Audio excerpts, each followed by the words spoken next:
Hello, everyone. Hello. Thank you so much for joining in on part three of our discussion on global air circulation. Um, I'd love to know how everybody's doing. Let me check if there's anybody on the live stream. It's just me for now, I hope. Um, but welcome. I'm very happy to be here doing this work. And I hope as more people come in, you leave comments in the chats. If you have questions, concerns, if I'm moving too quickly, too slowly, just please let me know. So just a recap of what we did last week. We, of course, as I've mentioned, looking at global air circulation.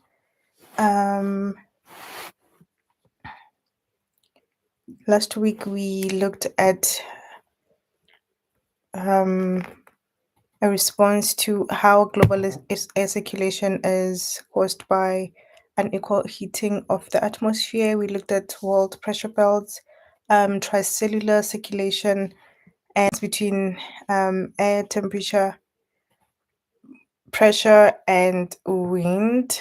So I'm not going to dwell too much on that. You can just scroll on the Vela channel and you will find where these notes or this particular is. But if you do have any specific questions, please just type them into the chat and then we can see how we link last week's material and the week before's material and this particular lesson. All right, let's get into it. So we are only going to be looking at the highlighted portions, section 1 and 2, and then 3, 4, 5, we will look at them in the coming week. And I think that should bring us to a closing of this very interesting topic.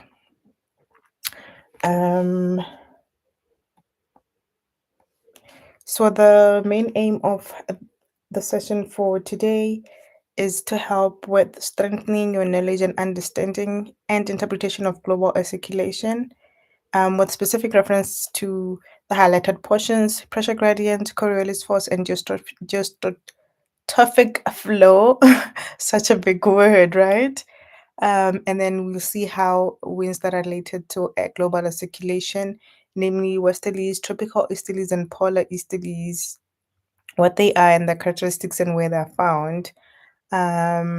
So I want to believe that um, this particular section it's very much connected to last week's material because it keeps on building onto each other. We did mention things like pressure in the previous section. We also talked a little bit about eastal and tropical easterlies. And so what we're going to do today is just, put a little bit more, add more flesh onto that. All right, cool.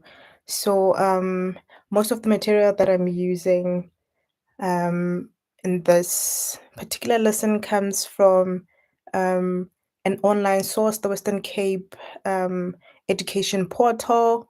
I want to believe I have put in some links throughout the presentation, but in the absence of those links, I do want to acknowledge that this material most of it, I did get it from that particular document. And it is very much based on the teaching plans and the recommended guidelines of what the grade 11 material should contain on this topic. All right, let's move on. What is a pressure gradient? So first of all, a gradient, the word gradient just generally means that there's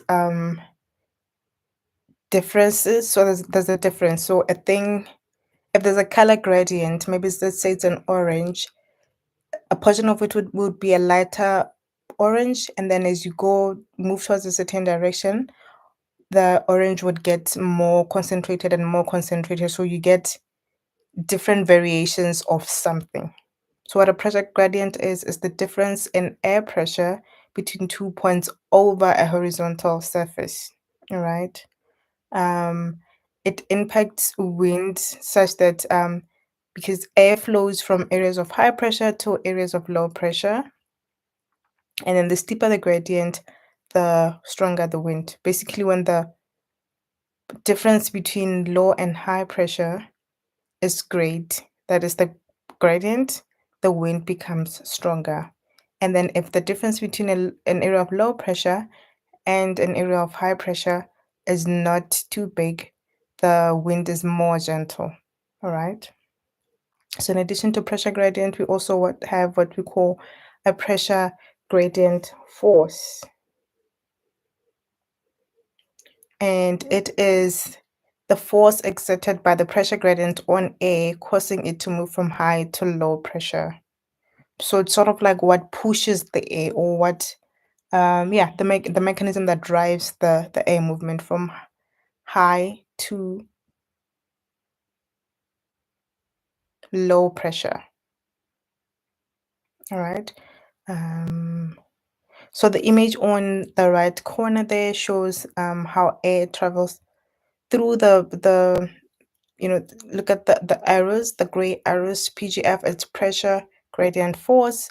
How it's the mechanism that moves the air from H, that's your region of high pressure, to L in red there, that's your region of low pressure. And then on the lines, the vertical lines on the screen, it shows the measurements of pressure, which the units of pressure are pascals, by the way, so it will be 1020 PA, and then moving to an air region where the pressure is 1012. And then it shows that the other arrow on the top of the figure is a bit slimmer, so it's a more gentle pressure gradient, which we call shallow pressure, and then that translates to a more gentle wind speed. And then the other one with the much larger pressure gradient force, it's you see, so the pressure gradient is moving from 1020 to 1004. Um, so the difference between the two is quite large, larger than the 1020 and the 1012.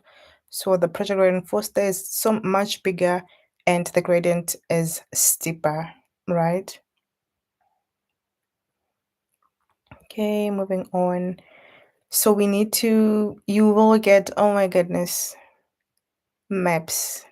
So all of this information basically, why you're learning it is so that you are able to interpret weather maps like this. And I know it's such a headache. It is, oh my goodness, for most people. But it doesn't have to be, it doesn't have to be. Um, you After the session, you should be able to identify what H is on the map, what L is, what it means when isobars are close to each other, what it means when they're further apart, and the different symbols that are on the map. So as much as it's very chaotic, I know my brain just um it freezes sometimes when I see maps like this. But because we are breaking it down into smaller components, I should hope that at the end of the session you are better able to interpret these maps, and you can label them and identify the different features. All right, a weather map. So the lines that are drawn on the map that connects points of equal pressure, that is, if a pressure is 1020 PA and 1020 PA, because they have the same pressure, they will be interlinked by a line that we call an isobar. So the closer the isobar, it means that the gradient is steeper, and therefore the winds are stronger. If the isobars are widely spaced, it indicates a gentler pressure and weaker winds. All right. Um, so if we look at the figure below on is it the key, where it says H and L, high pressure air descends anti-clockwise, and then low pressure air rises clockwise. I do believe that we talked about the clockwise and anti-clockwise direction of air in the previous section. Please, please, please kindly do refer to lesson. Okay, I'm just checking here if there's anybody who has joined yet. Not yet. Not yet, but you know what? It's okay. We'll get there.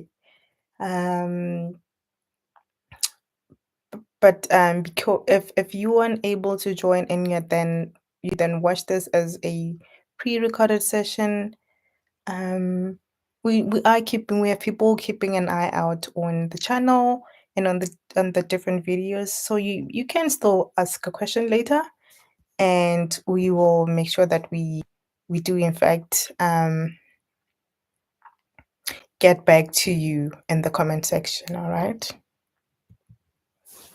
Okay, pink pretty pictures there. The Coriolis force. Ooh.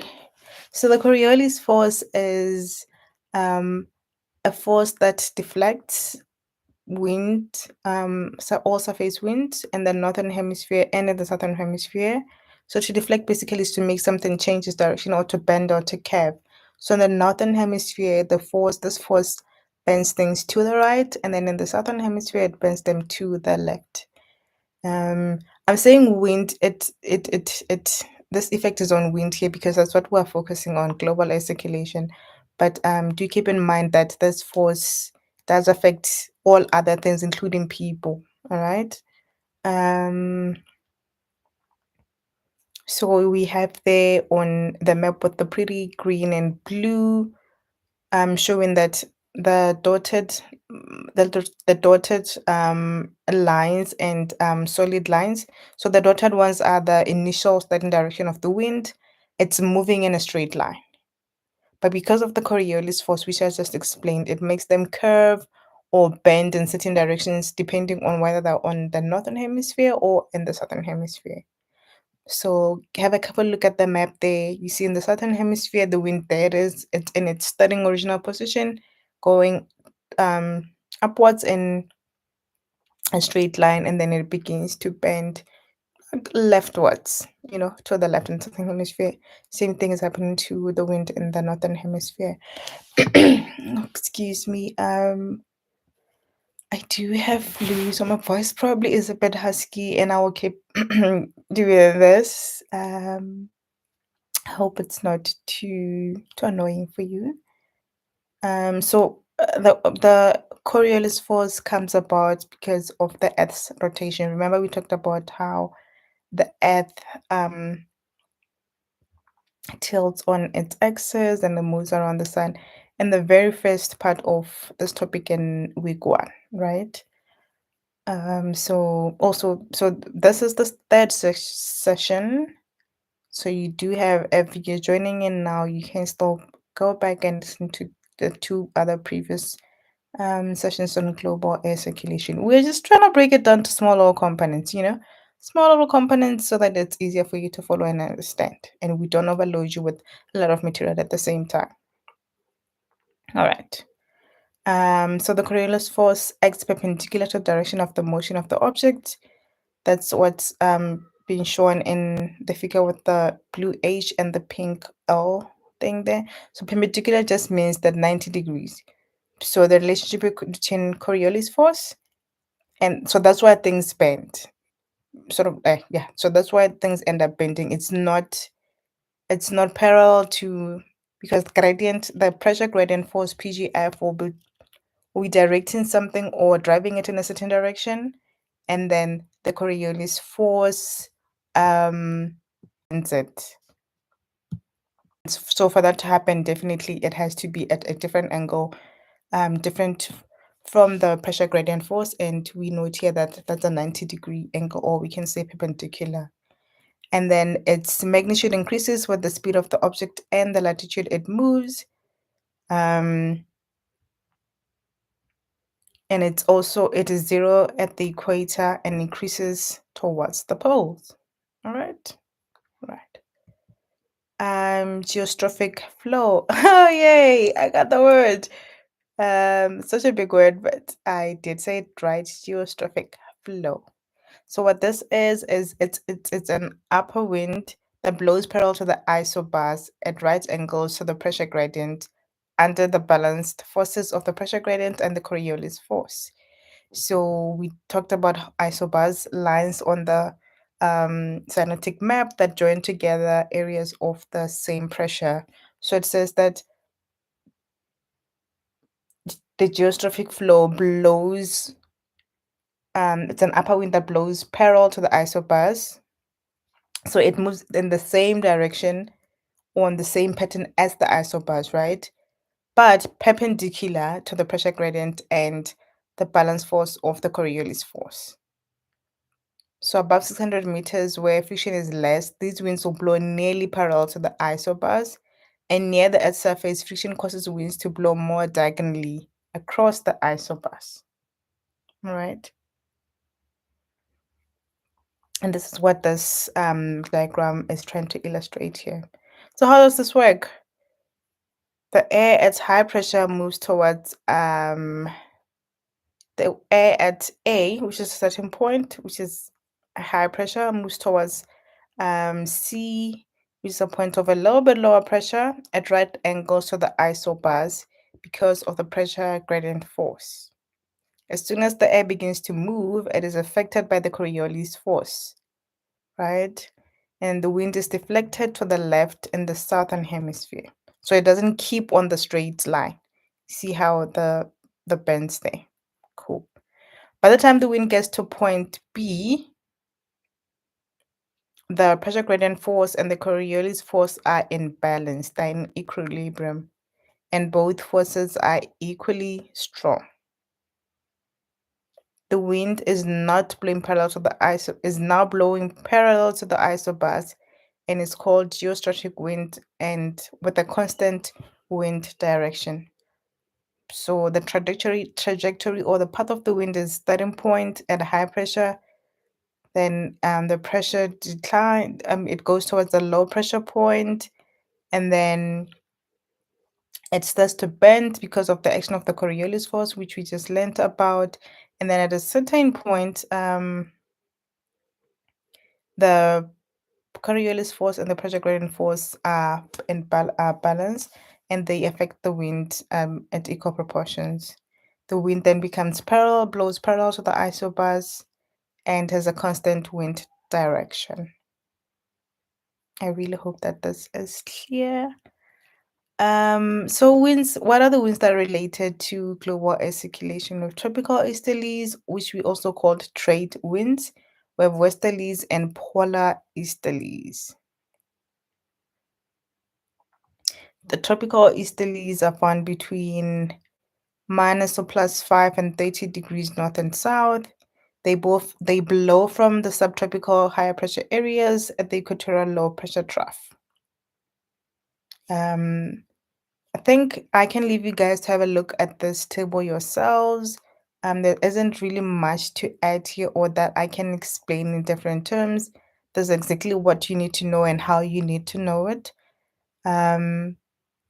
So do pause the video here if you're watching it as a recording and go over the different characteristics of these three types of winds. So where are they found and the direction that they blow and how they're affected by the Coriolis force. All right. Happiness, happiness. Um, you will be examined on diagrams like this. It's such a whammy. It's my mind just I get yeah, there's just a lot going on in the image, but unfortunately or fortunately we do need to learn it. So we have there the different winds that I just talked about on the previous slide and the tricellular circulation polar cells, feral cells, and Hadley cells.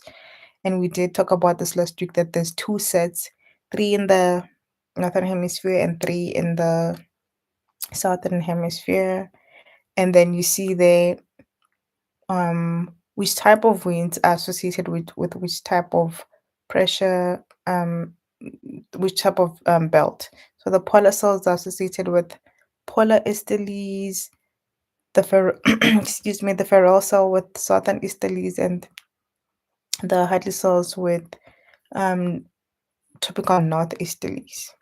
So you do need to know how to label that this particular diagram, and then also how to label the cross section of it. So feel free to pause here as well again and just digest this diagram.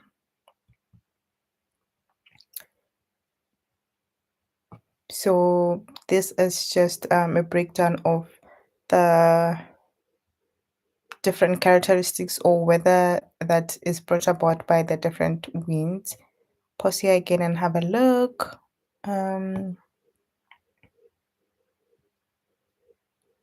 AMS characteristics. I think now we're treading onto the on the territory of the next week's session.